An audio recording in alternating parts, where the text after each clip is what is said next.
Hello, everybody. Okay, so today we are going to talk about the Alter Egos Challenge, and this is a challenge.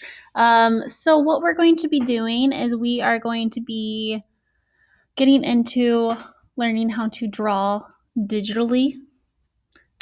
Boom. Okay. So, throughout time, there's been a lot of examples of alter egos, specifically within cartoons, I feel like, especially. So, alter egos, what are they? They are things that are incredibly similar. So, usually, like, they're a foil to whatever the other character is. So, we've got like Kim and Shigo. That's probably the first example that comes to my mind. But you've also got like Doodle Bob and SpongeBob and things like that. These are all kind of like the opposites of each other.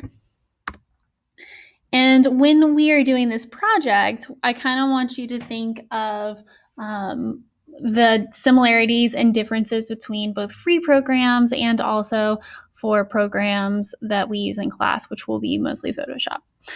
So the requirement for this must use Photoshop on one character and the free program on the other character. The point of this is to be able to compare the two.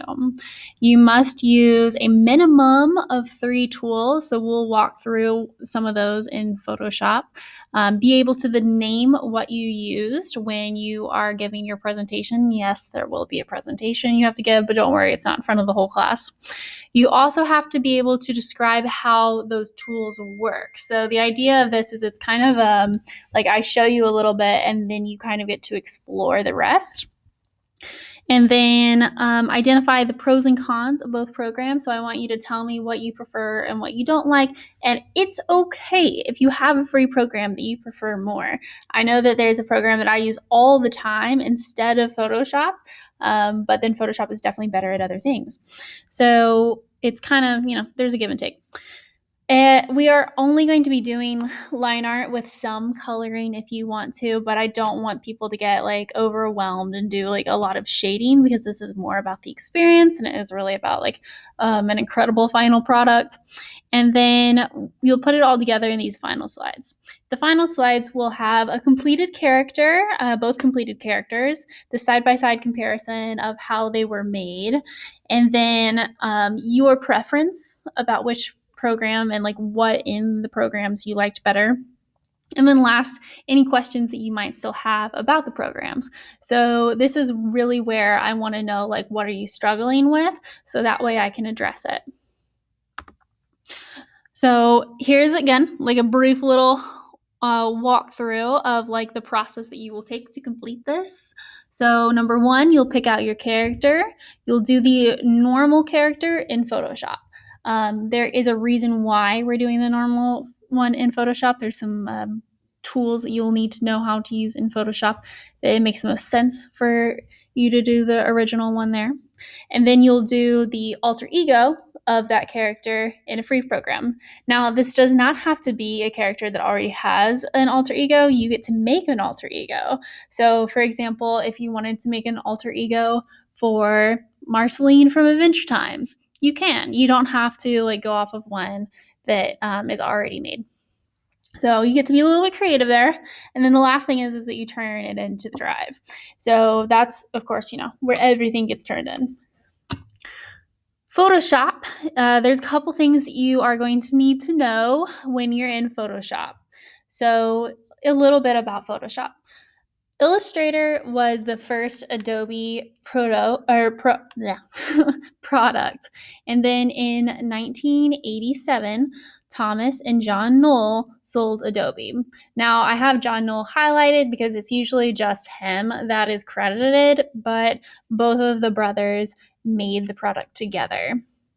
And the process of the processor of Photoshop is really made to edit images. So the reason that is important is because it's not always the most friendly to drawing, but it absolutely is possible. You just have to know how to do it.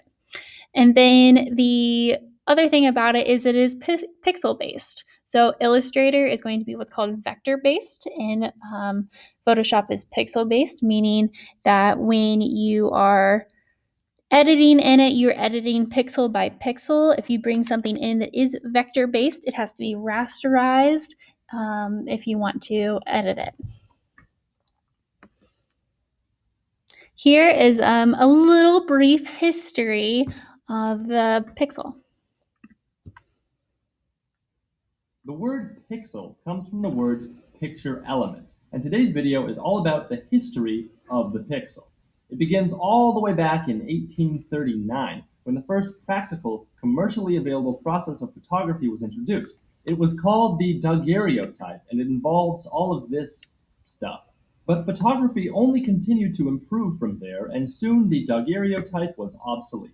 Photography was pretty much black and white until the first permanent color photograph was taken in 1861 by a man named James Clerk Maxwell. What he did was capture 3 black and white images, each through a different filter, red, blue, and green. By projecting each of these images back through their respective colored filters and onto a screen, the final colored image was able to be reconstructed. And here it is. It's a tartan ribbon. Tartan is also what spellcheck always tries to change my name to. Anyway, this process of capturing just the primary colors of red, green, and blue light works so well that we still use it to this day. Because red, green, and blue are primary additive colors, you can mix them together in different proportions to achieve any color you like. Continuing along the timeline, in 1926, a man named John Logie Baird demonstrated the first televised moving images using a mechanical television set that used a rapidly rotating Nipkow scanning disc. It was grayscale and limited to 12.5 frames a second and just 30 lines of resolution, but it was very impressive for the time. Notice how we're measuring the resolution in lines, not pixels. Pixels hadn't been invented yet, but we're getting closer. Later in 1927, Philo T. Farnsworth demonstrated the completely electronic cathode ray tube television set. The CRT was definitely superior to the mechanical television sets, especially since it had no moving parts. Here's how it works. You've got a sealed glass tube with a vacuum inside. At one end, you've got an electron gun, which is exactly what it sounds like. This gun shoots out a varied stream of electrons, which are then steered by the magnets such that they land upon the phosphor-covered screen at the other end of the tube, forming a picture. And it's done so quickly that you can't even see it happening. Color television was first introduced in the 1950s, and they worked in a very similar way. Instead of just one electron gun, now you had 3, one for each of the primary colors of red, green, and blue. The beams would hit an array of colored phosphors called triads. These triads are still not quite pixels.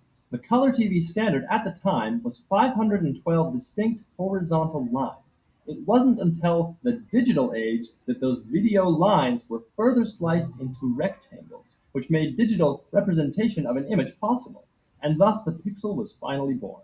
Today, pixels come in a variety of shapes and sizes on a variety of screens, like plasma, OLED, and LCD displays, which have rendered CRTs mostly obsolete. Pixels have continued to get smaller and smaller with better frame rates and better color depth. We've already made videos about all these topics, which you can check out right over here. If you want to watch even the word pixel comes. Okay, so as you can see, that is the history of the pixel, and it is important for you guys to know the history of the pixel, how it came about, and like what exactly it means in terms of resolution, because when you go to actually make something that involves pixels, it's you need to be aware of what that verbiage means. So this is a screenshot that I want you guys to copy when you go into making, or sorry, a screenshot that I want you guys to understand when you go to open up your first Photoshop in this way. So you've opened up Photoshop before, but maybe not for this purpose. So, of course, you're going to want to have the name of your file present. And then I always suggest that you guys do your last name, the number of the project, and then the name that you want to name it. Also, we want to make sure that when we're looking at the next thing, it's going to be selected to inches. So by selecting inches, we are thinking about in reference to our screen instead of in reference to the individual pixels that we might not be able to see. Under that, you have the resolution as well, or sorry, beside that, you also have resolution. So resolution is the amount of pixels within that inch. So when we set for like 300 pixels, what that means is there's a lot of room within that inch that we can change visual information. So we can put a lot of information into that. If it's only like 64 or something like that, there's less room for us to make changes within that inch. Things will get blurry quicker. So the more resolution, the less blurry it should be able to be, and the more changes you're going to be able to make within it. And then the last thing is we want to make sure that our background contents is transparent. This just helps whenever you're moving things around, and especially when you're first starting off, not totally understanding what layers need to be on top of what. So the next thing is going to be to pick out a character. There is a separate video on how to pick out a character that is going to be best for you. The one that I use is Kelpo because he rocks and he's from SpongeBob. This does need to be something that's going to be fairly flat. It needs to be easy. Don't do something crazy complex. And then it also needs to be at least 600 pixels. The rest of this is going to be what you will turn in. So please go through this and you can see where it has spaces for you to paste your characters and precisely what and where to explain. Thank you very much for listening. The last thing on here is going to be the rubric of how I will be grading this. So be sure that you look at this before you turn it in. I think that's a good idea. All right.